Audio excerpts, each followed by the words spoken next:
Welcome to the Valley of the Sun and the best racing weather we've seen all year so far. Amen to that. Bright and sunny, 74 degrees, a light breeze, and continued sun all day.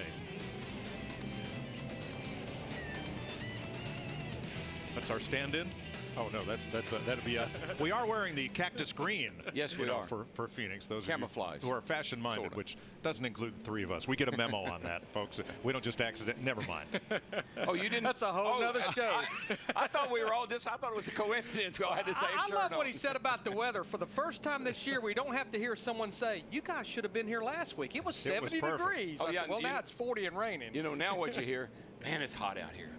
Man, the track's slick. But that's good because we're at one of our favorite tracks for racing because Phoenix is one of those rovals that Darrell likes to talk about. Turn 1 and 2, totally different from turns 3 and 4. The two straightaways different. Man, this is a driver's racetrack. I've always loved coming here because this track has character.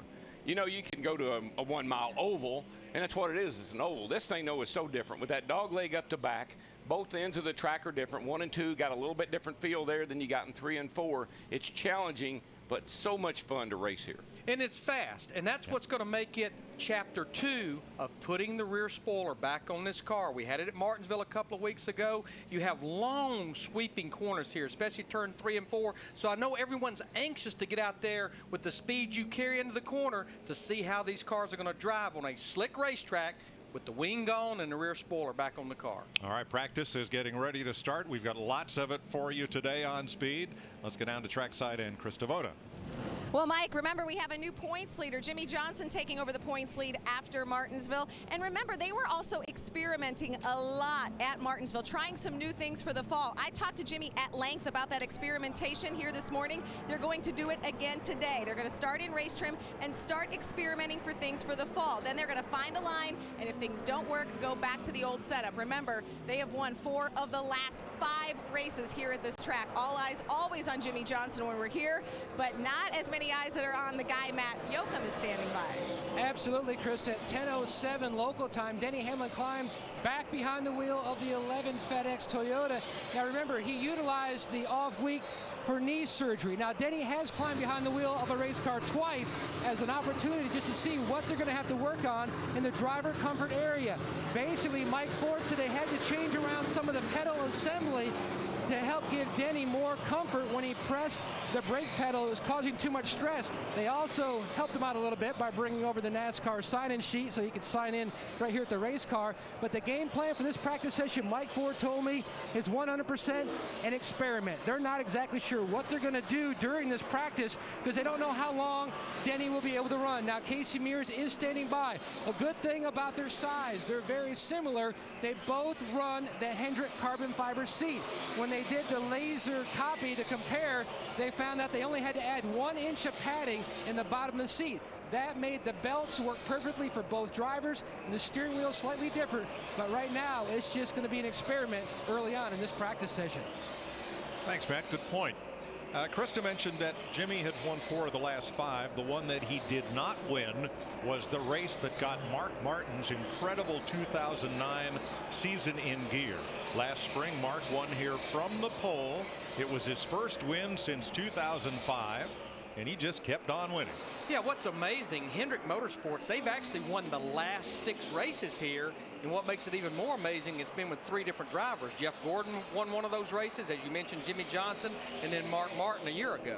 I also think that's going to be a sort of a test, if you will. Not to say that Martinsville was a bad run for the 48 team, but they did struggle in practice, and they did squeeze out a top 10 finish, but I don't think they were terribly happy with their car. My question is, did taking the wing off and putting the spoiler on affect how they set the car up? And I think this will be a good test because that's the same car that they won with here back in the fall. So it's a good A-B maybe, even though track conditions are a little different.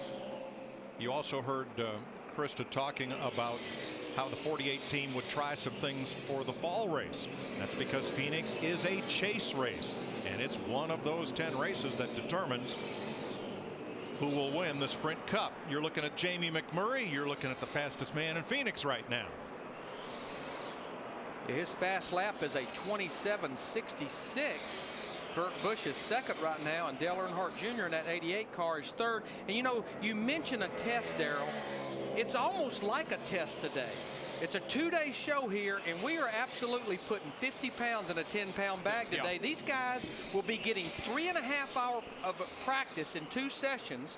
They'll qualify late this afternoon, and even though it's not an impound, they will not see the racetrack again until the green flag drops tomorrow evening after qualifying. Krista? Mike, you guys have documented how good the Hendrick cars are at this track. Well, not so for Jeff Gordon, at least not this early in this practice session. All he said when he came on the radio was, we have issues. Well, we know Jeff has, I won't say struggled here, but it's not been one of his best racetracks. So what does he have here? It took him a long time to win a race here. He finally won one here on that pit call. Remember when he was on pit road and the caution came out? It was a perfect world for him. It turned out just right for him, just like Texas did, where he made it on fuel mileage. See Denny Hamlin out there in the 11 car. Matt Yoakum was talking about Casey Mears standing by. Casey Mears has decided to step out of that 90 car for at least 2 weeks to help Denny Hamlin in this 11 team, and Scott Riggs will actually be in that 90 car for the next 2 races.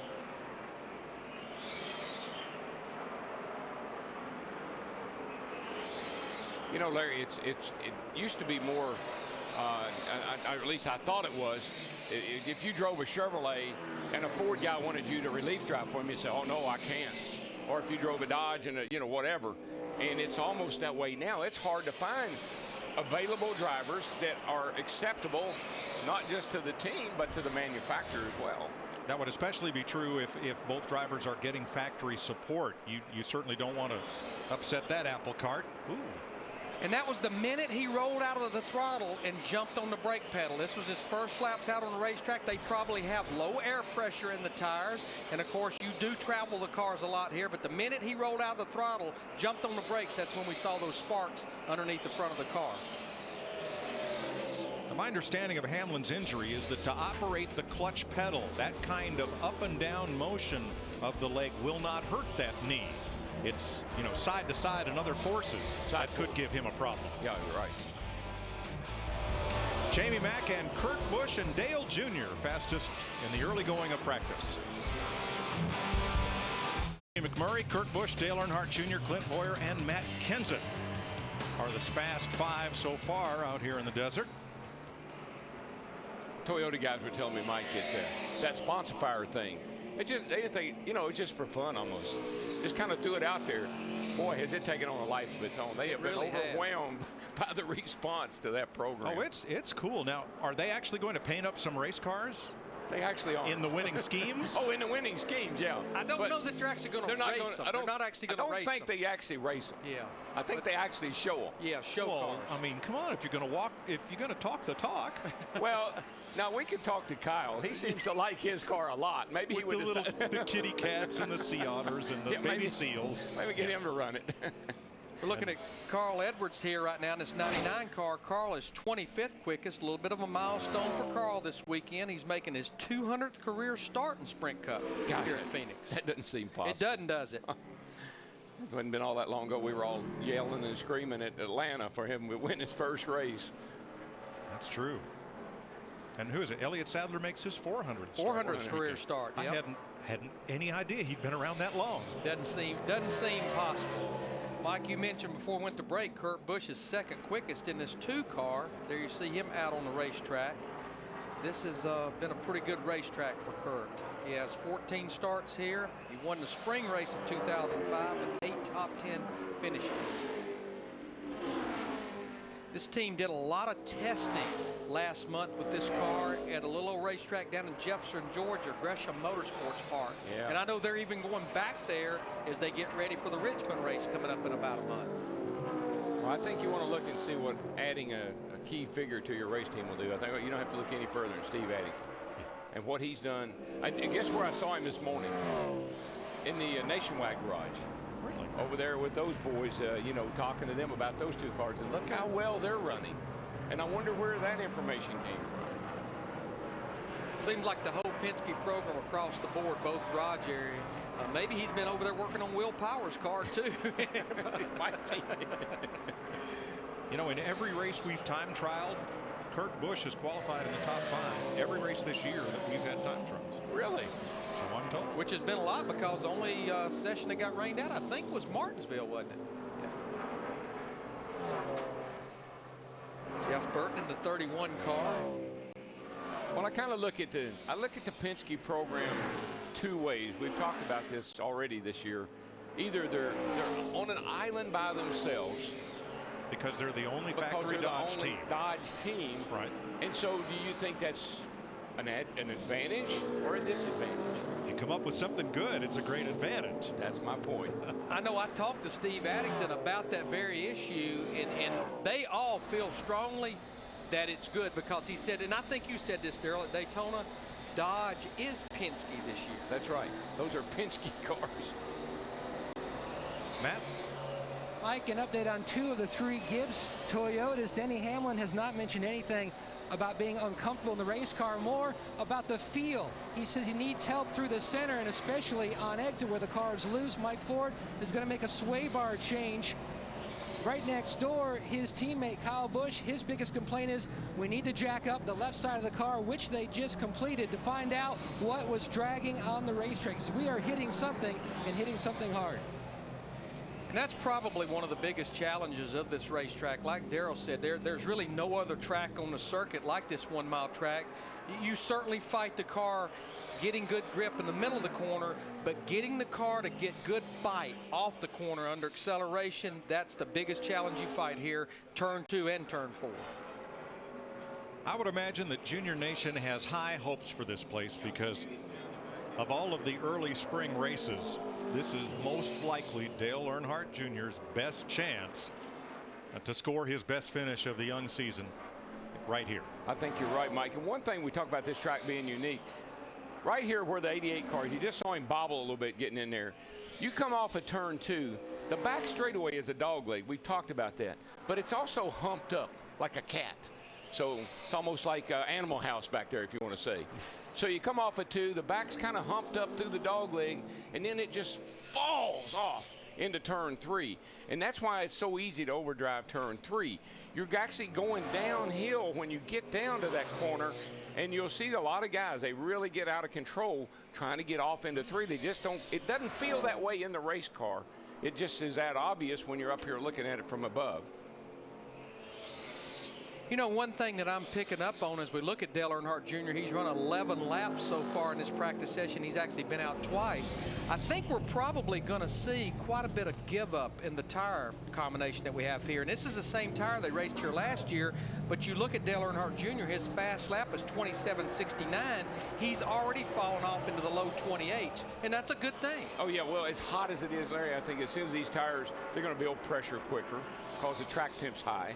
And then I was telling Mike earlier when we were watching the nationwide cars, it's amazing how much you slide around this racetrack. All those blacks, kind of shiny black places are tar that's been put in the cracks to seal up the cracks in the racetrack. When it gets really hot and the sun's shining, those places become like little patches of ice. And the car will hit them and scoot, hit them and scoot, hit them and scoot.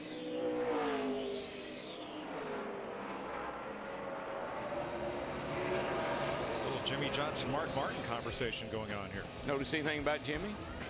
No beard. Went to see the Gillette man.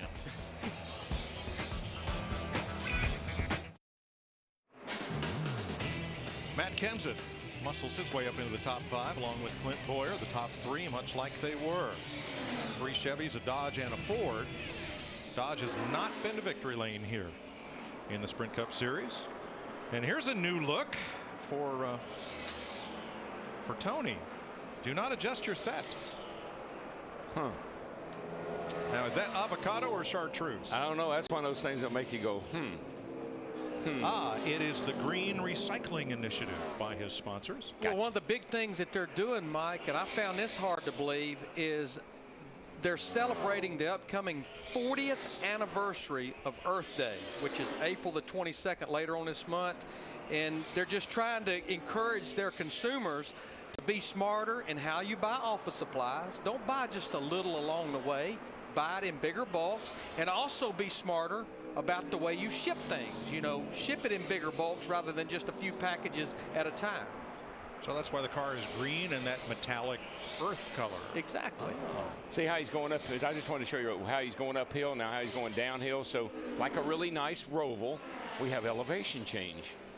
Now, the question is why, and the answer is so that backstretch area would be more visible to the fans in the grandstand. They elevated it. Then you come back down the hill to turn 3. I like anything that's elevated.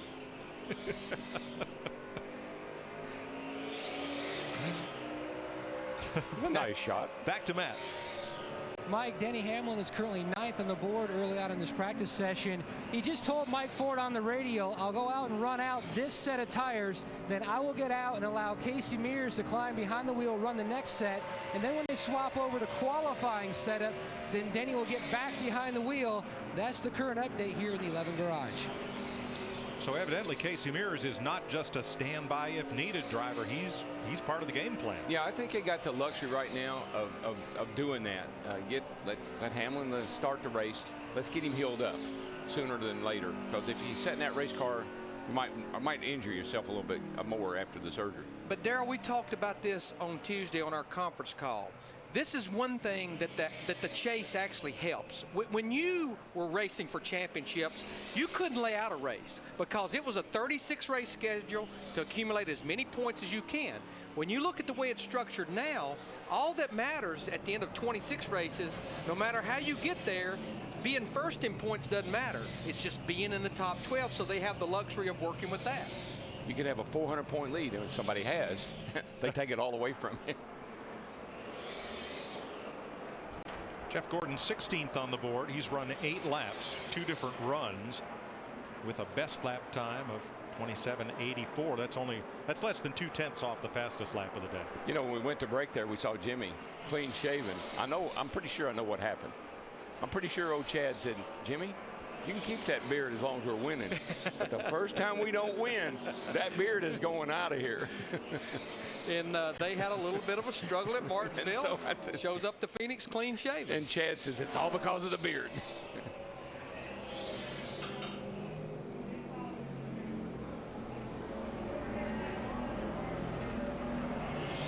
I tell you what, when you look at those two right there, I mean, it's really unbelievable when you think about what they've accomplished. And people ask me nonstop, well, what do they do that no one else does? What do they do that the other 3 Hendricks team?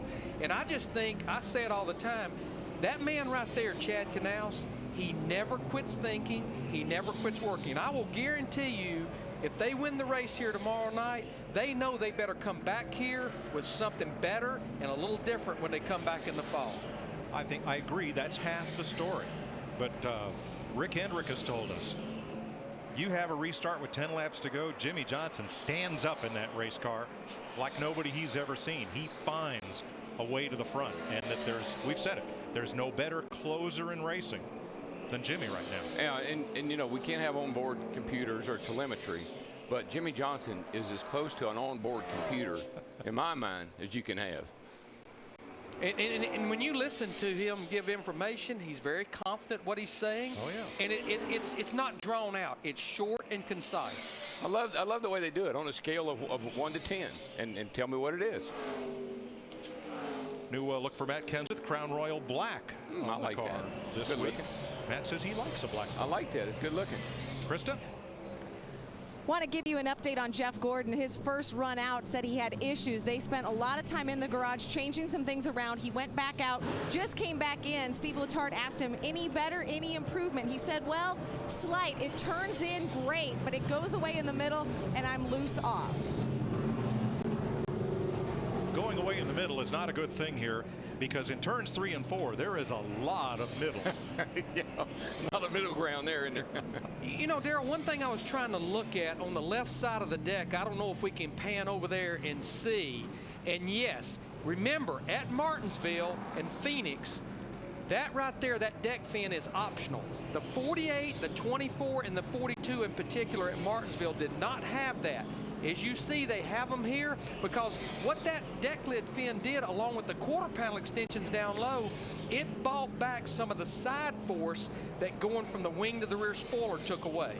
As they open that spoiler up, you can see right here on the deck lid, those are the seals that NASCAR puts on there to lock the spoiler in. And also right in there, there's an identifying number, a part number you see up here as well. Those numbers have to be registered with NASCAR and know that that spoiler meets all their specifications. And what's amazing, those 4 bolts right there, that's exactly where the wing bracket bolted, so they were able to use the same holes that the bracket used to be in. NASCAR, you know, that's their deal. Yeah, those seals go over the bolts or the nuts to capture them and prevent tampering. Somewhere there's some guy laying in bed tonight trying to think, wonder how I could get that off of there. I've seen those seals before.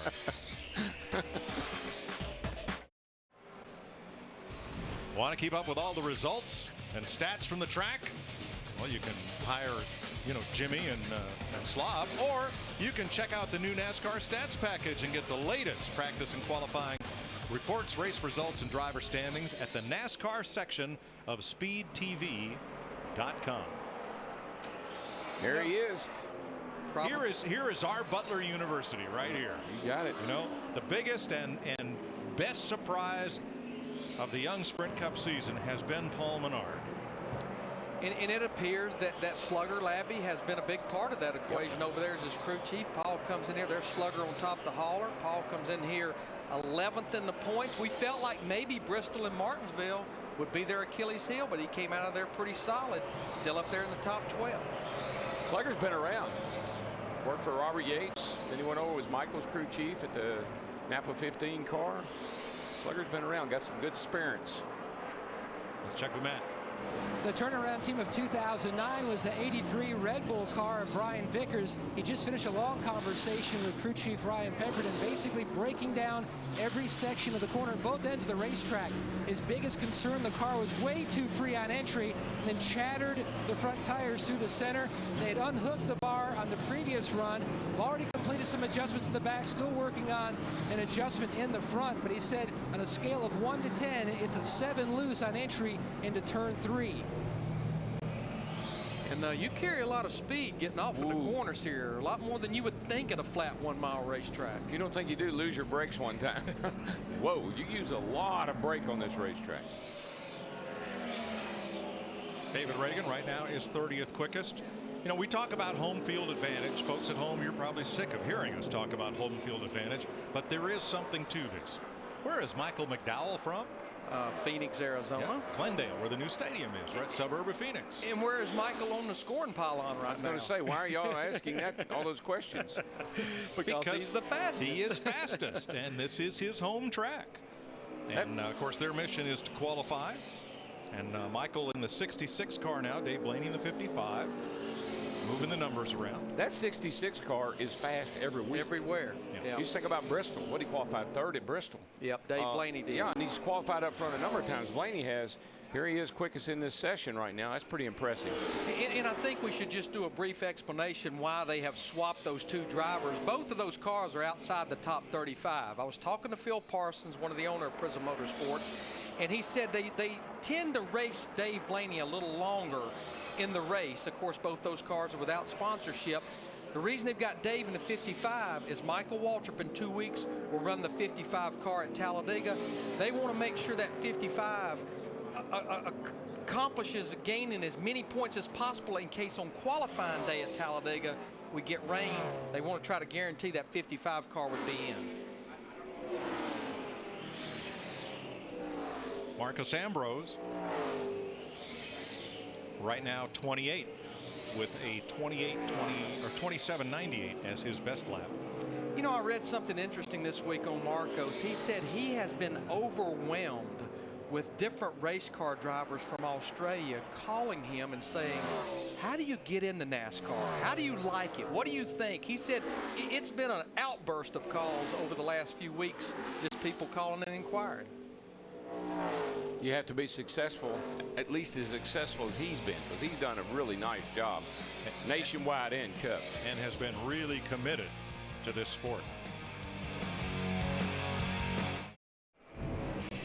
Tonight, as part of NASCAR's Duel in the Desert, everybody's fired up for the ultimate Friday night house party.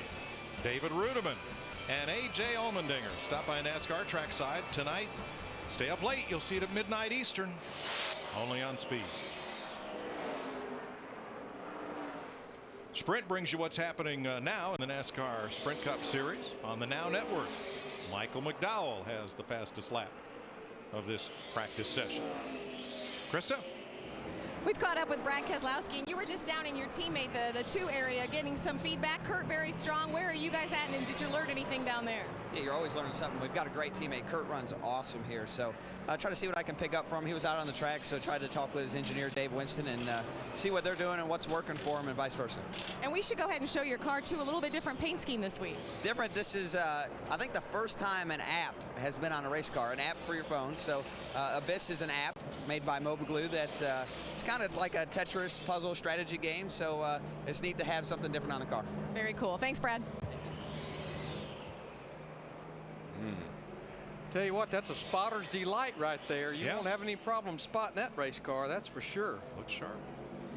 You know, thinking about the 12 car, Brad drove this car a few races the end of last year, really struggled, and it actually started 2010 the same way. But when you think back, regardless of where he finished, because we know what happened, was really good at Atlanta, and you look at the fact of where he finished 13th at Bristol, 12th at Martinsville, looks like maybe now this 12 car situation is starting to bear the fruits of their labor. Now, I just wonder, let me think a minute. I wonder if having that accident in Atlanta had anything to do with all of a sudden those nice finishes. He's figured out you have to first finish first, right? Probably just a coincidence. Is that why you're grinning as you said it? I know a couple of times I hit the wall and they told me it knocked me conscious. Travis Kvapil has run 14 laps in this session. 28:18 is his best. He's 37th on the chart. Saw that car just jump and leap off down into turn 3. You know, we were having a discussion about Travis Kvapil last night as we were doing our little DirecTV head-to-head, filling out the brackets. And when you really think about it, Travis Kvapil and David Gilliland driving for Front Row Motorsports, they actually have been pretty solid week in and week out. I know they started the season in the top 35, but they've also stayed in the top 35 after 6 races. You could say the same of Clint Bowyer, except you'd be talking about the top 5, not the top 35 for the driver of the Cheerios Hamburger Helper Chevy. Finished second here in the spring race 2 years ago. You know, we used to come out here and run that Saturday race, the Winston West race, and David's dad, Butch, he was always one of the cars you had to beat when you came here from the Winston West series. Kyle Busch pulling back in, Matt. Only one top 5 finish here at Phoenix for Kyle Busch, but it was a win back in November of 2005.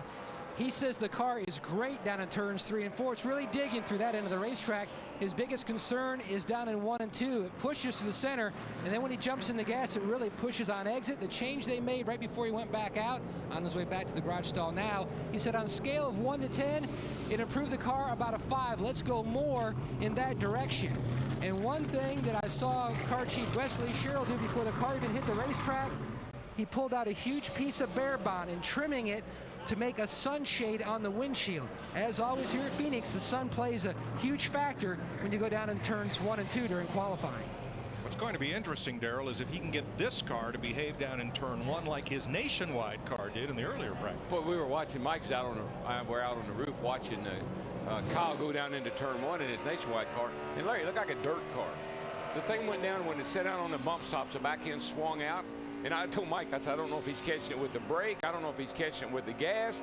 I don't know if the car is just catching itself. But if something didn't catch, it was going around. But you're just sliding through these corners. Oh, it's amazing. Let's drive around a bit with Denny. Yeah, here we go. Let's see how he looks. Comes off 2, heading up the back. You can see the little kink right here. You sometimes will hit that yellow curbing. You're up a little hill here and then down into that corner. You try to get right down on that yellow line, sometime even down on the apron, and you want to ride that yellow line all the way off of turn 4. Real narrow front straightaway. We'll have some accidents there, I guarantee you, across start finish line. Hard braking right here. Drive in hard, on the brakes, and then you got to get on that yellow line. Now watch the car. It'll roll out of the corner right out next to that exit, and then here you go. That sets you up for a nice little clip of the apron as you head down the back straightaway. A fun racetrack. Very kind of hit your mark racetrack.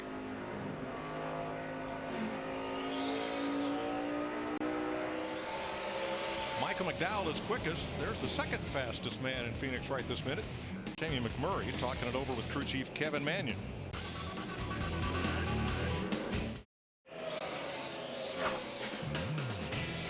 No change in the top 5 as cars continue to log laps in the first of 2 practice sessions that you'll see live on Speed today. Then a bit later on, it'll be qualifying for the Sprint Cup Series. There are 47 cars here. 4 have not yet practiced. They're all cars outside the top 35. So let's take a drive with Carl Edwards. I think he's coming in.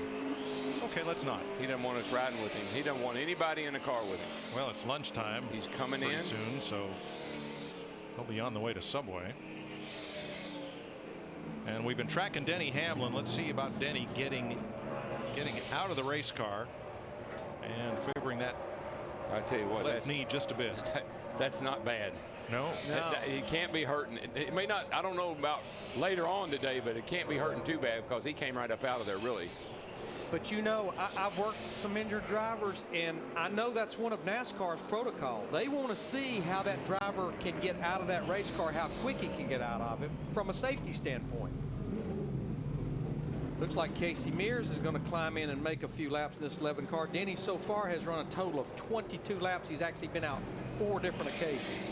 And we're talking about lateral force on the leg. And one of the things that these cars are a lot better about than what we used to hold ourselves almost in place with our legs. You know, we had those leg supports, and you'd lock your legs out next to those to hold yourself kind of in position.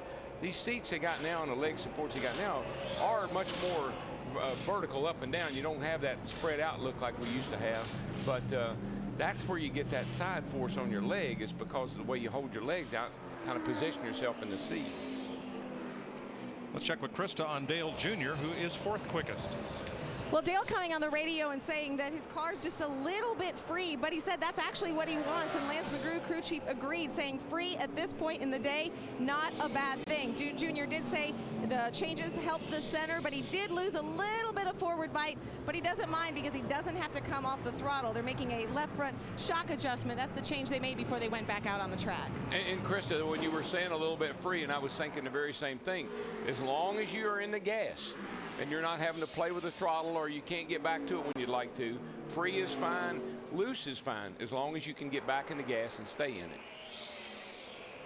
Mentioned the cars that have not practiced: Brandon Ash, Johnny Sauter, Dave Blaney, and Joe Nemechek. Though I see Blaney is out in the pit lane and ready to go on the racetrack, and now Brandon Ash has made a lap or 2. Casey Mears loads in, and there's Brandon Ash. Tell you, there's a great story about this 02 car. Brandon Ash and his dad Ed, they operate out of Oregon, and they bought this car from Ganassi a few years ago, and they try to qualify normally here for the 2 races and at Infineon and the road course, and they really don't have a lot to work with. So over the winter, Ed Ash and his wife borrowed a tag-along trailer and hauled this car all the way to Spartanburg, South Carolina, to James Finch's Cup shops. Mark Reno worked with them a few days on the pull-down rig, and they said they learned things that they never even knew existed about a race car, because that's the first time they'd ever even been on a piece of equipment like that. You know, Darrell, one other thing that I got to believe these guys are going to be a little bit concerned about. You mentioned about how much brake you use getting in the corner here. Remember, this race is going to be 63 laps longer. It's no longer 312, it's 375. And you run off in the corner so hard, you use so much brake, and you have almost 200 points less gear than what we had at Martinsville a couple of weeks ago to slow you down. I have to believe maybe not brake issues, but cooking that tire bead like we saw a lot at Martinsville will be a huge concern come tomorrow night. Yeah, I know teams that have actually worn their brakes out here, because if the car's not handling good, you use more brake. If the car's handling good, obviously you can stay off of them, but if it's not, here's something else to consider. I was talking to one of the engineers, and they said, you know how they skewed the cars out with the wing to get more side force and more down force? They're not sure now if that's the way to go with this spoiler or not. because it's so much drag in the spoiler. You skew it way out there, you're really hurting the performance of the car. So that's another thing that they're kind of working through right now with this spoiler. Do we want to hang that back end out like we did before, or do we want to run the car more straight like what we've always done? Looking at Bobby Labonte there, heard his team owner Kevin Buckler on Sirius Radio the other day up at the New York Auto Show with a big exhibit, trying to attract some corporate support for their very widespread racing platform. There are the drivers who are going to have to qualify later this afternoon, and 4 will go home.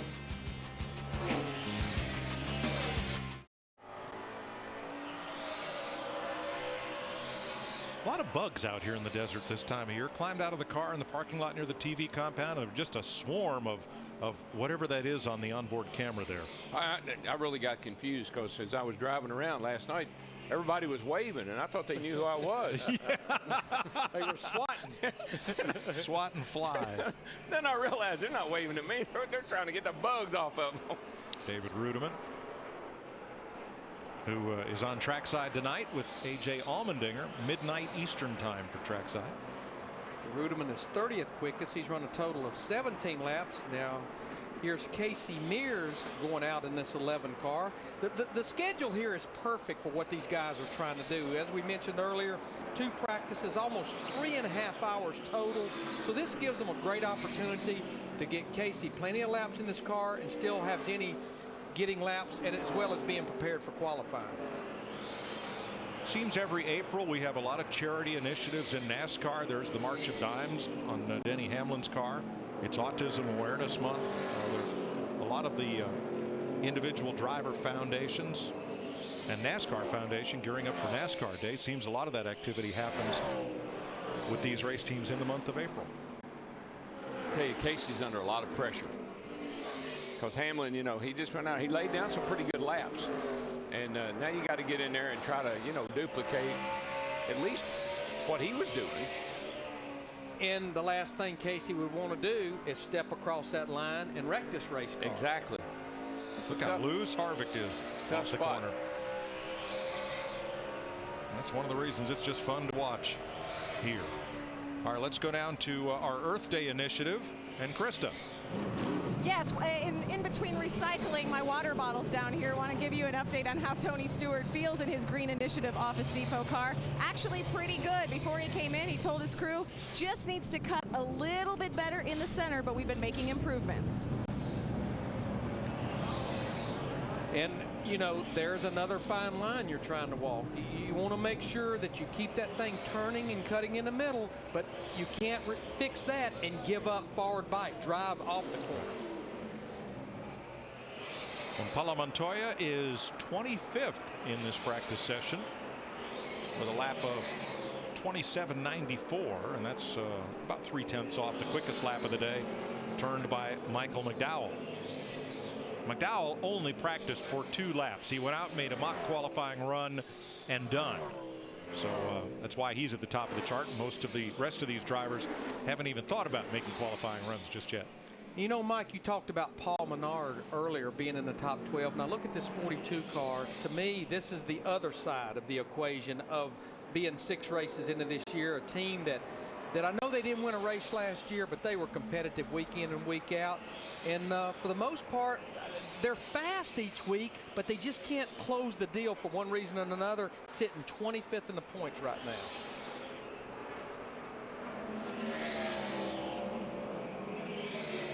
Craig Biffle is 18th. He is the 3rd fastest Ford on the board behind Matt Kenseth and Casey Kane.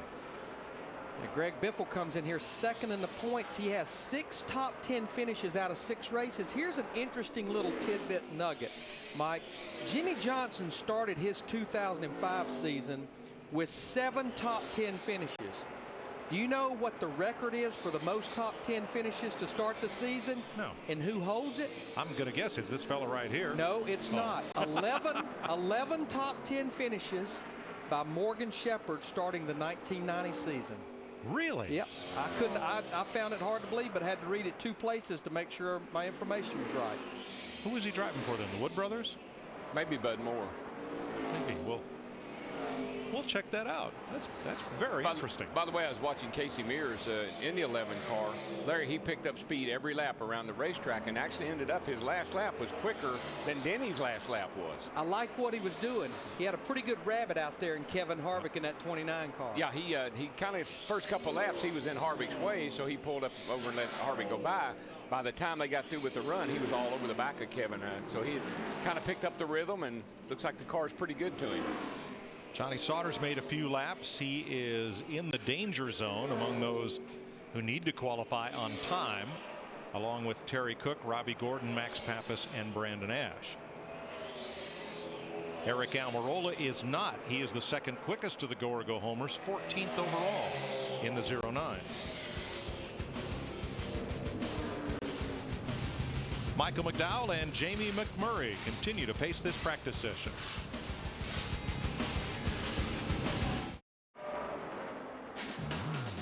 Do you know how old a saguaro cactus must be before it starts growing those arms? About 120 years. You're kidding. No. How do you know that? I mean, I'm serious. How do you know that? I think one of the first times we came here, you know, is we did winter heat. You know, here at Manzanita and Canyon Raceway and at Tucson, and there's a lot of saguaro cactus. So, you know, they put them on camera a lot. I figure we better talk about them. We better learn something useful. I love it. He's an amazing individual. I watched him at Barrett Jackson last week, and he got to talking about one of the engines in that car, and I said the same thing to Linda. How does he know that? Well, at least all the trivial crap I know is good for something. Well, it is. No, it's very entertaining. And we get a check every week, so that's pretty good. That's good stuff.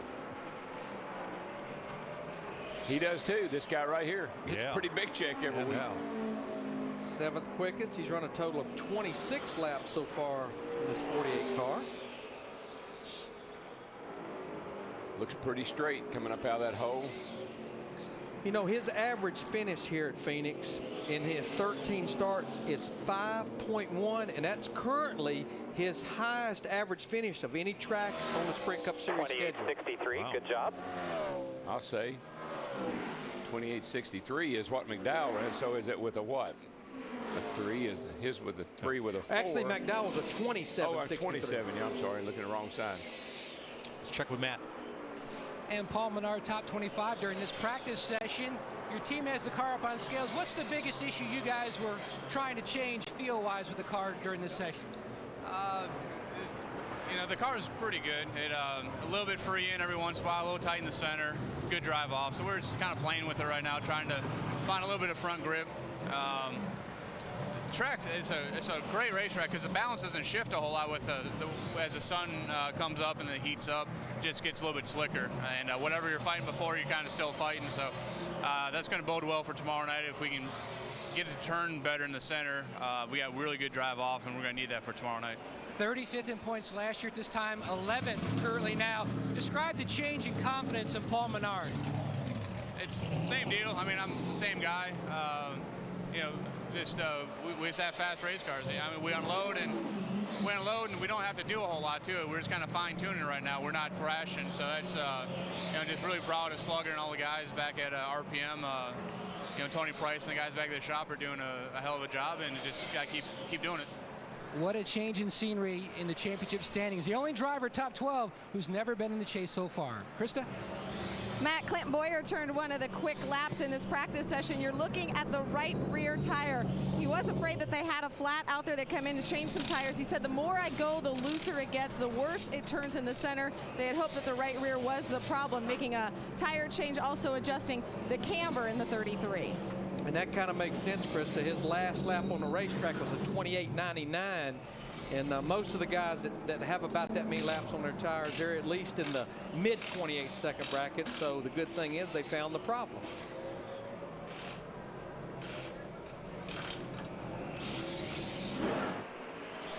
Kyle Busch back out. 12th on the board. He is the 4th quickest Toyota. 3rd among the regulars behind his teammates Denny Hamlin and Joey Logano, but it's just fractional. I mean, it's hundredths of a second between the 3 of them.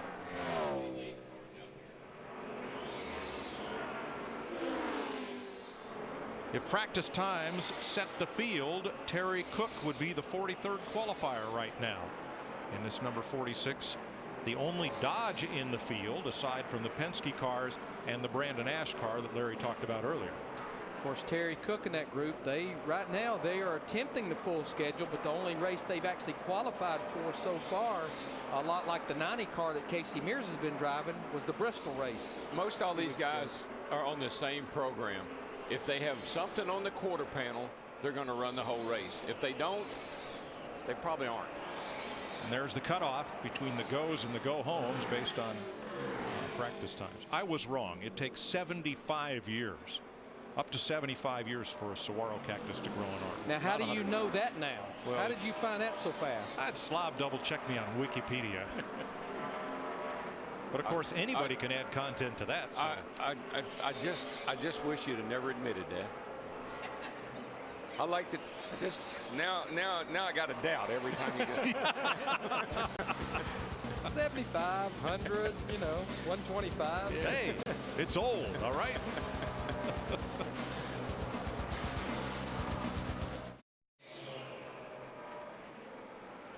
Do you have an old mobile phone you're not using?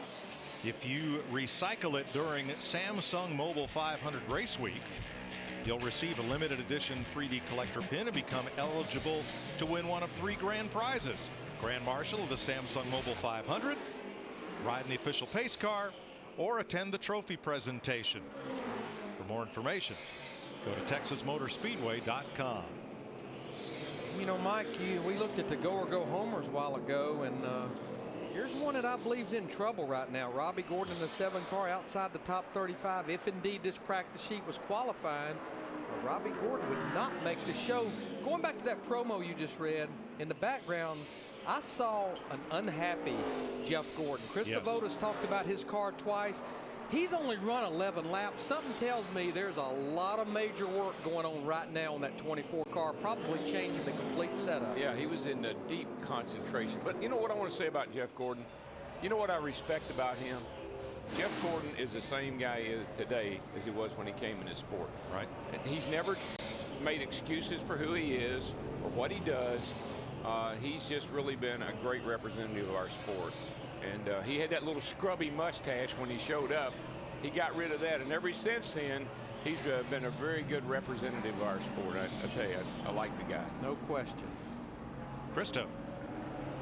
I just love that we've talked about Jimmy Johnson's beard or lack of, and now Jeff Gordon's mustache. I talked to Jeff Gordon just a few moments ago. He said they still have the issues they had with the car. Remember that first run, that was the word he used. We have issues. But he also said we're just trying some things. Remember the 20, his teammate, the 48, they're doing a lot of experimentation. But no, in no way is Jeff happy with where the car is. They have been working on this a lot. He has been outside of his race car for a major chunk of this practice session. Matt? And Joey Logano coming off a stellar finish at Martinsville, a 2nd place, currently 11th on the board. And basically what they've done is change the front sway bar. And Joey is making a lot of comments, not only with Greg Zipadelli, but also with Mark Robertson, the spotter. He says, when I try to arc it in, it'll just never get to the bottom, so I have to really watch my line on entry. And spotter Robertson replied, it's really a 1-lane entry at this juncture. And even though Joey in this 20 group won at Loudon, New Hampshire last year, Joey told me a few days ago, he said that he felt like that race at Martinsville 2 weeks ago where he finished 2nd was his best race and his best finish combined together than since he's been running Sprint Cup. It just felt like the whole day was good from start to finish. Right now, Joey's 11th on the board. There's Kurt Busch. Kurt is 3rd fastest in this practice, and he's the quickest Dodge by a wide margin. Steve Addington. One thing that Kurt commented about Steve Addington, he said something they can do this year that they hadn't done a good job. If they made an adjustment in the race and it went the wrong way, they never could get it back. He said now, if they make an adjustment, it goes the wrong way. It seems like Steve will pull the levers and knobs to be able to get it back where it was before they made that adjustment. Yeah, I mean, Addington worked with the other Busch. And those two brothers have very similar personalities. So I don't think it came as any big surprise that when he walked into the 2 shop first time he put the headset on, he heard a voice that probably reacted very similar to the one he just left, because they both are very emotional guys. They get uptight, they get up on the chip, they holler at the crew chief. But that guy right there is probably the best I know of at taking it and not being offended by it and moving on with his job. Pretty darn smooth guy. And you know, I asked Steve that very thing about Kyle Busch, and he said I would be offended if he was not that way, because that would mean he's content not winning races.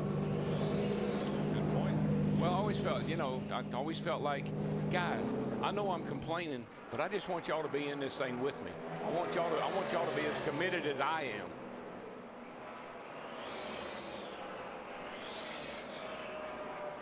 Ryan Newman in the 39 car. And Ryan is 19th with a 27.86. He's run a total of 30 laps. Ryan is actually the track record holder here at a 26.49. Did that back in 2004. Probably that track record will be safe, as hot as it is here, even with qualifying later in the afternoon. You think it's hotter than those tornadoes? Let's go back to 1990 for just a second. How many straight top 10s did Morgan Shepherd have to start the season? 11. And Darrell? Ring the bell. He was driving for Bud Moore in the number 15 Ford. Correct. This is much more fun than NASCAR Smarts. Well, between the three of us, there's hardly anything we don't know between the three of us. Because I had no idea about those cactuses. If we don't know, we'll just try to buffalo I was going to say he checked with the same man that gave him the information on the cactus.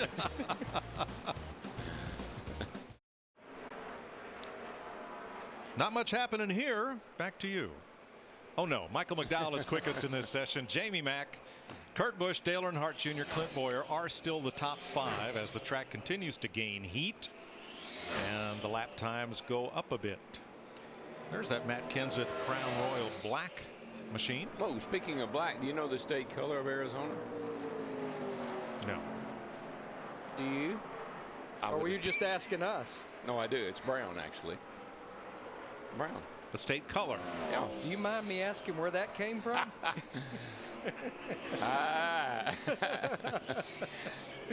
How do you know that?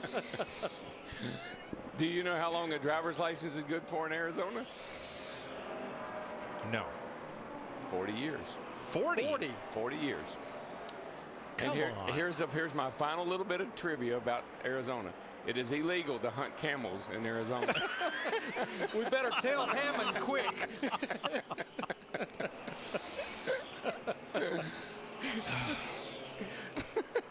Now that's useless information right there. I don't know that I've ever seen a camel in Arizona. Well, somebody did a good job early on. What would you hunt one with? A camel gun. Denny Hamlin ran a session. Casey Mears ran a session in the number 11. Hamlin just off knee surgery. Dr. Patrick Connor, who works with Jerry Petty down there in Charlotte and is team physician for the Charlotte Panthers, did the surgery and said that clutch operation and up down movement should not bother Denny, though certainly after any surgery you've got to be careful with it. You know, it's a dilemma when you think about his situation. You come off of a win at a tough racetrack, a half-mile racetrack where you use a lot of left leg braking and everything. You'd think you might rethink, gosh, I made it through Martinsville. I didn't really have that much problem, and I won the race. Do I want to go to the trouble, and do I want to put myself through getting my knee operated on right now? But I think he was hurting a lot more than he was letting out that he was. He felt like he could make it to Homestead, but evidently there's something went on in these first 5 or 6 races that said, I'll never make it to Homestead unless I have this surgery. Well, I think Coach Gibbs, having dealt with injured players before, sure. If you had an injured player, if your star running back was hurt early in the season, wouldn't you want to get him patched up and fixed up so if you make the playoffs and the Super Bowl coming, you got your main guy in there ready to play? I think that's probably the strategy that they used. Mike, you talked about a home game for Michael McDowell. This is probably about as close of a home game for this Furniture Road team here with Regan Smith out of Denver, Colorado. They're a long way away from every racetrack we go to, just about. Yeah, but they only had to tow 1,000 miles to get here instead of a lot further. to everywhere else on the schedule. And you know what? I can remember back when I first started driving for Diagard back in the 70s, and they were in Daytona Beach. And Bill Gardner, who didn't know a lot about our sport at the time, thought because Daytona, the NASCAR headquarters was in Daytona, that having a race team right next to the headquarters would pay dividends. He never thought about how many hours the guys were going to have to spend going and coming back to Daytona all the time. We were 2 days behind every week. You had to leave a day earlier, and it took you a day longer to get back home. And so, man, when we finally moved to Charlotte, not only did everybody get a lot more rest, but the team performed better. You know, I think I'm safe in saying of our 45 teams that we have that are running all the races right now, this is probably the only team that's not located within about a 50 to 75 mile radius of Charlotte, North Carolina. Mark Martin currently 8th. He has run 49 laps in this session. Not quite the most, but definitely right up there. Krista? Greg Biffle doing very well in the points, always does very well at this racetrack. How's your race car right now? You know, 3 and 4 Fusion is pretty good. It's a little bit hard to drive. The track's really hot and slick right now, so I think a lot of guys are struggling. A lot of guys putting tires on, so we're gonna make some changes, scale it here, see where we're at, put some tires on it, and finish up. All right, yep, the 16 team making a right front adjustment before they head back out. You know, Mike, you made an interesting point at dinner last night. I mentioned earlier about this race being extended by 63 laps, and you pointed out to me that, honestly, I don't think it changes anybody's approach today, but actually the race has been extended on the front side. It's still going to end about the same time that we've ended in the past here in the spring race, but because of the earlier start, that part's been added to the front side. Right. When NASCAR created these uniform start times that we have at almost every track this season for the daytime, nighttime, and West Coast races, Brian Sperber, the president of the Speedway, was concerned that there wouldn't be much night racing at the old distance. The race would end too soon. So, taking a page maybe from Larry Mack's book, they kind of ran the race backwards from the anticipated end time and realized that adding those 63 laps meant that they would start the race earlier, so we would still have a sufficient amount of night racing so that folks would see a day-night race like they've been accustomed to. It means the teams are going to have to be better in the daytime because there's going to be more of it than perhaps they were here last year. And with a fuel window being here about 70 to 80 laps, when you think about it, it almost adds another full run. We just saw Jeff Gordon's 24 car. Steve Letarte told me earlier in the week, he said, you really have to embed that in your mind. He said when they lengthened the Vegas race a couple of years ago just for one race to make it the Shelby 427, he said it almost caught a bunch of us off guard. We forgot the race was going to be longer than what we were used to running there. No data. No data for that longer race. I've got my work cut out for me when I do my FedEx Understanding the Race. You got to work on some trends. You got any trends? It's a good thing they didn't put that big Lincoln 460 in those Mustangs. We would have been all messed up. Jimmy Johnson has it figured out at Phoenix. He and Chad Knaus.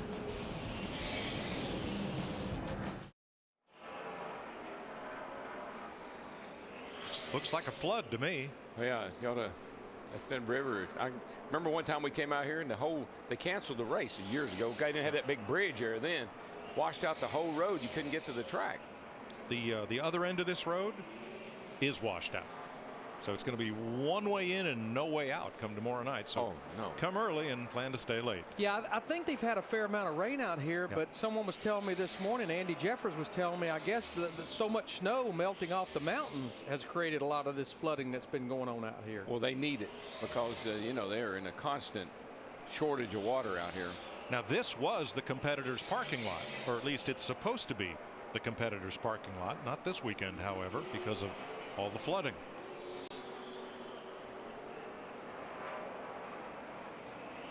But I tell you, everyone loves coming out here. You know, we came out here once a year since 1988.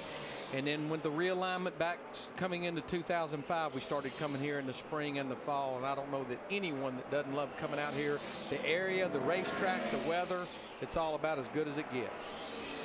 Larry, you got to wonder about the Fords. You have Matt Kenseth in 6th, and then there's Casey Kane here in 15th. Greg Biffle is 18th. AJ is 20th. Menard is 23rd. And I think we all thought when this new Ford engine, the FR9 engine, was introduced, that this was going to bring Ford back into play and bring them up in a competitive range of the Chevrolets and Toyotas, and that they'd have a chance to win some races. But I think that one of the, I won't say one of the problems, but one of the issues is they're not racing it right now. You know, they're going to race it in the All-Star race. I've talked to Doug Yates quite extensively about this. And, you know, they just want to make sure that it's reliable, that it's durable. You know, they've got several Fords up there in the top 12 right now. They just want to make sure that they don't rob Peter to pay Paul, that they don't make more horsepower and then get into some durability issues. I'm not sure that, I think you may be overlooking one thing. They don't always qualify great. I mean, but they, every time, I mean, every track we go to, first thing you know, you look up there and all those Roush cars are in the top 10. Right. So I think it's almost a page out of the Matt Kenseth playbook. Okay. Don't worry about qualifying. Get your car to where it will race well. That's what pays dividends. Of course, Kenseth's been qualifying fairly well this year. For him, amazingly well. And I mean, look, he's up there, what, in sixth place today. Right. Matt Yoakum. Mike, owner Tommy Baldwin concerned about qualifying for both of his cars, the 35 and 36, and would love to add some more decals. He has Wave on the 36, but has plenty of room now. Bliss, 36 on the board, says the car really free, especially when he goes to get back in the gas a little too early. It really fights free on exit. Bliss is somebody who has a lot of success here at Phoenix, especially in the open wheel cars in the old Copper Road Classic. And by the way, one decal, Mike, that I'd like to point out, we all missed the Tiger, Tom Baldwin. We've got the 7NY sticker right on the post. Tommy's late father, who was a modified legend up in the Northeast. Thanks, Matt. We also missed another Tom Blackwell, whose family purchased the Greenville Pickens Speedway in South Carolina from Bill France Sr. in 1955. Tom Blackwell passed away Wednesday night at the age of 81. There isn't a driver who has ever raced at Greenville Pickens that doesn't have a Tom Blackwell story. Nice family. He and his family have taken good care of that track, and going to miss Tom. He was a character. And I tell you, when a lot of short tracks struggling, you go down there to Greenville Pickens just for a regular show on Saturday night, he'd have a packed house down there. Now, this is a shot we're going to get to see in the race tomorrow night, riding with Elliott Sadler in that 19 car. I tell you, that if you watch that long enough, I mean, I'm getting dizzy watching that. Holy cow, how fast that track goes by. Look at that. You know, this racetrack, it's a little bit of abrasive, but it's actually, it doesn't have a lot of dips and bumps in it. No, it's not bumpy. It's just all those patches, you know, where they put that tar in all the cracks. That's what makes the track difficult. Michael McDowell still quickest. Jamie Mack, Kurt Busch, Dale Jr., and Clint Bowyer, the Fast Five.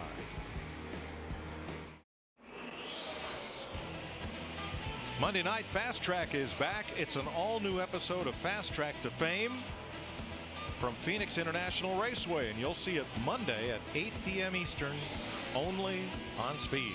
Guess who one of the judges will be this week from the Phoenix show? Our own Jeff Hammond. Tony Stewart's in trouble here. Didn't hit anything coming through 3 and 4 in a 14 car. Got her freed up for qualifying, I bet.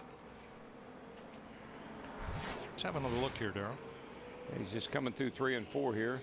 You just see him right there wiggling, and he just, once you, it's an old saying we have, you get behind on your steering. You can only correct and catch it maybe once or twice, and from there on it's going to come around. But I'll be anxious to hear, maybe Matt or Krista can check to see if that was sticker tires, new tires, because I know in the Nationwide Series practice earlier, and the track had more grip then, and they're running the same tire combination. A lot of guys were complaining that they had no grip at all with brand new sticker tires. That's why we always like to roll them in. Track is under the red flag. You can see all those bugs flying around. I mean, that can't be a lot of fun for the crews. Those are, I don't know what kind of flies those are, but almost reminds me of Darlington during Labor Day weekend down there. All right, Denny Hamlin is back behind the wheel of the number 11. What's the plan, Matt? And the plan is for young Denny to go out and make a qualifying run. If all holds well, then they should be good to go for the rest of this practice session. And to answer your question on the 14, I just checked with one of the crew members there. He was on sticker tires. Okay, that makes sense. I know a lot of the guys in the Nationwide Series were complaining no grip at all when they'd put new tires on. You know, I'm looking at Denny here sitting in the car, and I don't see a lot of grimace on his face as he's getting in there. He seems to be just being cautious. Yep. And you know, not taking his time, obviously, but he doesn't appear to be, at least from what I can see, in pain. It's not paining him to get in the car, and he looks pretty comfortable once he does sit down. He injured the knee in a pickup basketball game in the preseason back in January. Thought he could hold off surgery until after the season, and that turned out not to be the case. Darian Grubb and Tony Stewart's crew looking on. Tony's run a total of 52 laps in this practice. The most laps, Mark Martin, 55 laps so far. You know, one thing that I'm sure guys will work hard with as they start preparing for qualifying, and Darrell, you know it, whether it's sticker tires or tires you rolled in, what air pressure do we want to put in these tires? A little bit can make a huge difference one way or the other. It drives you crazy. And Jimmy Johnson was parked with the rest of the cars down in turn 1. Looks like he's going to roll around back to the garage. Yeah, I think that's all he's doing. He wants to go back to his pit stall. Garage Krista? stall. Well, as Darian talks to some of the crew members, talking to some of the other guys on the team, said, hey, what did Tony say on the radio when that happened? They said, all he said is, don't worry, I got it. And he did. That's right.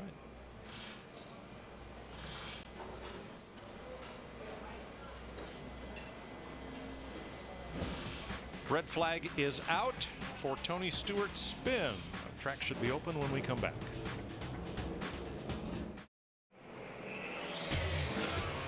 NASCAR coverage from Phoenix continues later today here on Speed with more Sprint Cup practice and then Sprint Cup qualifying.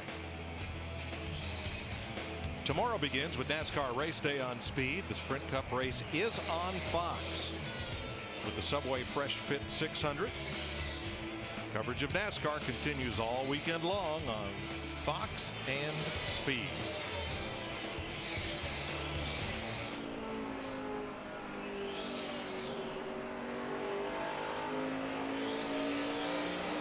Little car scooting around here pretty good, Larry. Watching him. Pagano he's gaining confidence over last year to this year. His confidence is so much higher. Not that he ever did lack any, but he's just more comfortable, I think, in the Cup car than he was last year. Yeah, I think of his first 6 races, his finish this year has been substantially better each race from that same race a year ago. The only one that would be where he got caught up in the Brad Keselowski, Carl Edwards situation at Atlanta. And that was completely no fault of his own. Wrong place, wrong time. He was the rock between 2 hard places that day. Carl Edwards in the 99 car. I think he's probably got a little bit better tires on than Mark Martin in that 5 car. You could see how much quicker he picked up the throttle down in the middle of turn 1 and 2. Just right there. I mean, you're just able to put the power down. The fresher the tires, you're able to put that power down, and you can just stay in the throttle where you've almost, once you get on older tires, you almost have to drive the car as much with the throttle pedal as you do the steering wheel. And the track has backed up because of the sun and the heat more than a second from when we started this practice session. And since Jamie Mack put up the time to beat among the series regulars in his Bass Pro Shop Chevrolet. Krista? Well, before this run, the crew making a right front spring change. Kevin Bono Mannion also putting a set of stickers on Jamie's car. This is a brand new chassis for the group. Jamie dropping from 15th to 19th in points after a 30th place finish in Martinsville. But he loves Phoenix. He said 1 lap is good. It just falls off after that. One thing you got to get comfortable with, I watch these cars go in the first turn down here. You've got to get comfortable with that thing dipping over on that right front. He just went to the top of Hamlin did to the top of the board. And I watched him. He had run a 27.69 or 79. His first lap was like a 90-something, and he picked up a half a second on that second lap. Wow. So there's no question you'll run both laps this afternoon, probably qualifying. Yeah, new tires. I'm sure you will. But I was just going to say, you got to get comfortable with these things dipping over on that right front, getting down in the corner, dipping over and setting down on that bump stop or shock packer, and then the car, that's how you make it turn off the corner. But it looks odd getting down in there. And then, Darrell, wouldn't you say because you fight not turning here, you'll keep probably putting a little more rear brake in it, a little more rear brake, and of course that's going to make it a little free on entry too. These guys amaze me. We used to not have hardly any rear brake. Didn't even think about it. They were just kind of like along for the ride. Probably if you wanted to look at biased on the brakes, it was 70-30. 70 to the front, maybe 30 to the rear. But as time has gone by, the cars have gotten so much better that now it's more like 50-50 braking front to rear. Martin Truex, 24th fastest. He is 5th among the Toyotas. Hasn't run a lot of laps, 23.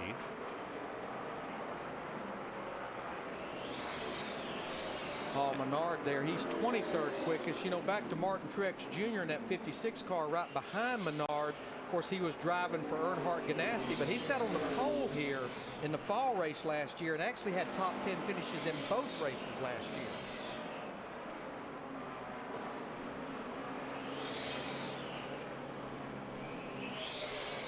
Greg Biffle is 18th on the speed chart. He is 3rd among the Fords.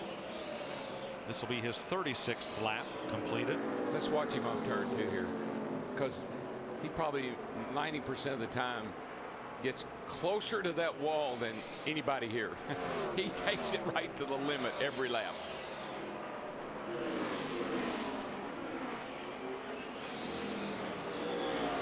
You know, Darrell, turn 3 and 4 here kind of reminds me a little bit of turn 3 at Pocono. It's kind of flat. It goes forever and ever. A lot of the drivers say turn 2 here resembles no other corner on any racetrack on our schedule. Well, you actually run out of corner. It's tight into one, but then as you get in the middle of turns 1 and 2, the track opens up. It doesn't keep turning. It almost turns into two corners, a lot like maybe Darlington, where you're in, run a little bit of speed through the center, and then make another little hitch to get off. It's kind of the way turn 2 here is. Now, back in the day when this track was designed, they had an outfield road course.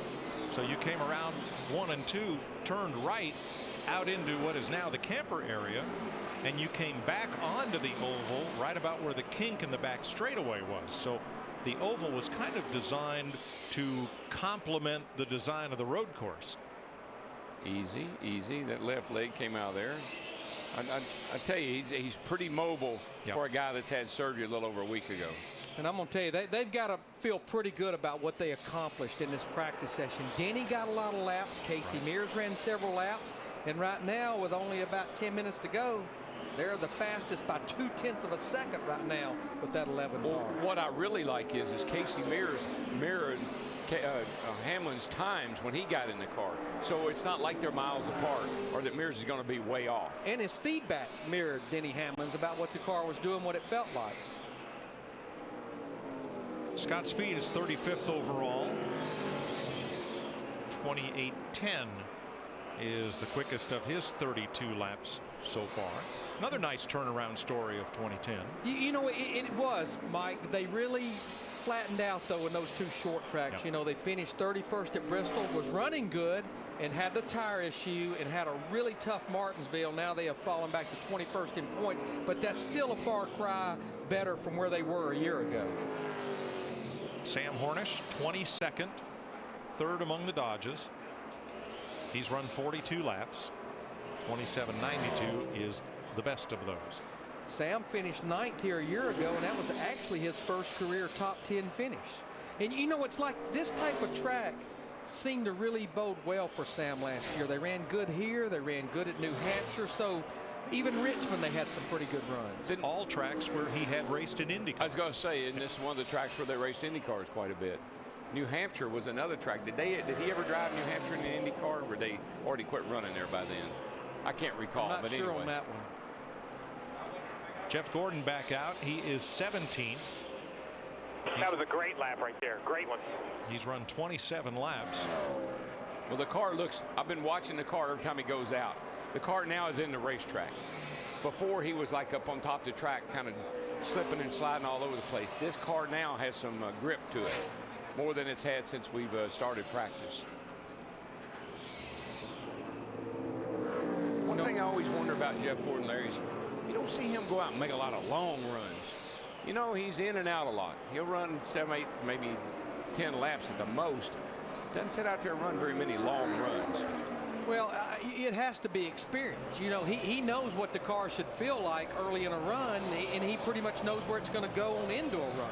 I agree, but where does he struggle so many times? When they struggle, second half of the race, car gets off a little bit, they adjust a little bit, and the first thing you know, the cars, they can't get it back. And I just sometimes sit and watch, and I say, you know, Jeff, if you make her a little bit longer runs, it might help you out later on in the race. Come race day. Yeah, you'll never deny his teammate Mark Martin from not making long runs. He makes them pretty much every week. Here's Kurt Busch, 49 laps for Kurt in this session. 27.68 is the quickest of those, and he's 4th fastest.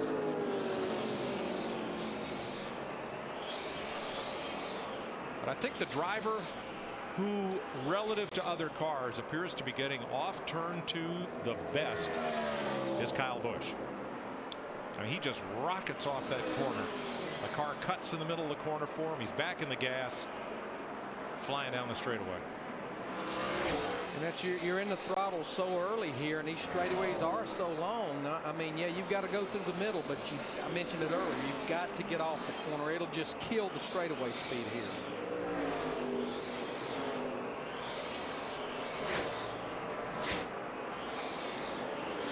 Kyle's run 40 laps and is 12th quickest. Montoya still 25th on the board after 28 laps. And so far only 3 drivers have really laid down a mock qualifying pass. Denny Hamlin and Michael McDowell, who are the 2 fastest, and Carl Edwards went out in qualifying trim, but did not much improve on his time. And I think, though, this is pretty much what we expected with this schedule. You know, you've got almost 2 hours now with a 30-minute break. Then you've got about an hour and a half, and you've got the qualifying. As I mentioned, no practice after qualifying until we race tomorrow. This is a good practice to maybe get a lot of your race runs in. Swap the qualifying mode for the next practice. That way you're set for qualifying. Let's go back to the pits of our series champion and Krista. But Jimmy Johnson getting out of the car, talking to Chad Knaus a bit, and then Chad walked back to the hauler. Jimmy grabbed his sunglasses and followed. They're going back to debrief. Before Jimmy got out of the car, he said feels that they are close, but there are a couple of things they need to work on, and Jimmy says they know what they are.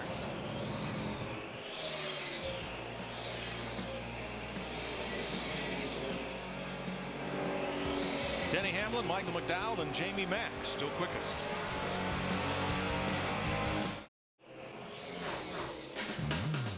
Speed's coverage of Sprint Cup practice from Phoenix is brought to you by Bass Pro Shops. Your adventure starts here.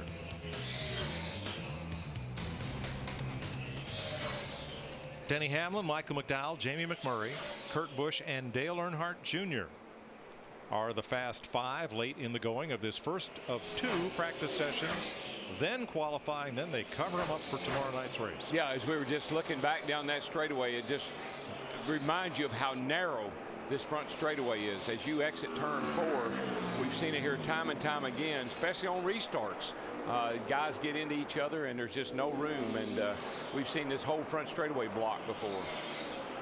Scott Riggs is a pretty good qualifier. We'll see how he does in this number 90. Remember that Casey Mears is now the relief driver for Denny Hamlin for the next few weeks. So the Bahama, North Carolina driver tapped for the Raymond Key, number 90. But you're right, Mike. I mean, Scott Riggs has always been able to seemingly reach down in the bag and find a little extra something for qualifying. And, of course, that's what this team needs, is somebody to get this car in the show, because they've only made that one race. Bristol. Scott's been over there racing in the Nationwide Series this year, but this will be his first Cup start if he indeed can qualify. Well, based on his practice times, Larry, he's a cinch to get in. He's the 3rd quickest of the go-home crowd. A really fine line that you walk here is don't overdrive the corners. I mean, it's so easy to overdrive these turns. You got the pretty long straightaway. It's easy to get into turn 1 way too hot, mess up a lap. Easy to get off 2 pretty good. Say, man, I got off there the best I have all day. Carry too much speed into 3, wash out. So you got to really be on your game here when it comes time to qualify. And speaking of on your game, Watch David Rudiman here. Just a little bit tail happy. It cleaned the racetrack out. Those tires were scrubbing so hard.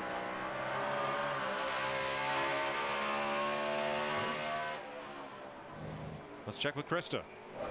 Well, we mentioned earlier in this session Clint Bowyer having a right rear flat tire, but based on what your crew's doing, looks like a bigger issue now. Pieces and parts, rear axle out of the car. Yeah, there's no more rubber. We did have a tire go down. It's just kind of bad luck. I had to, go to our second set a little bit early, but this rear end change, you don't have a place to test anymore, and you got to do it here, unfortunately. But this is a long practice session. Had time to do it. We were going to wait till in between practices, and we thought we'd better just get it out of the way now so we could start that second practice on time and not have to mess with that then. But we're not bad. Just need a little bit more. Looking for a little bit of grip up off the corner, and hopefully this will be the answer. Normally a happy hour, just an hour. How glad are you got that extra 30 minutes today? Well, we were ready for it, though. That's, hats off to all these guys on the Cheerios, Hendrick, Helper, Chevrolet, Shane and everybody. This is a change that they were going to be ready for. If we weren't exactly happy, and driver's never exactly happy, so we're going to make this change. All right, thanks, Clint. Driver never happy. DW, is that true? Well, to skew or not to skew? Yeah, that is the question. That was what we were going to say. Remember earlier we were talking about with the spoiler, whether you wanted to run that rear end cocked out to the right or not. I'd say maybe not. And to answer your question, Krista, you're happy when you're standing in victory circle. And that's only temporary.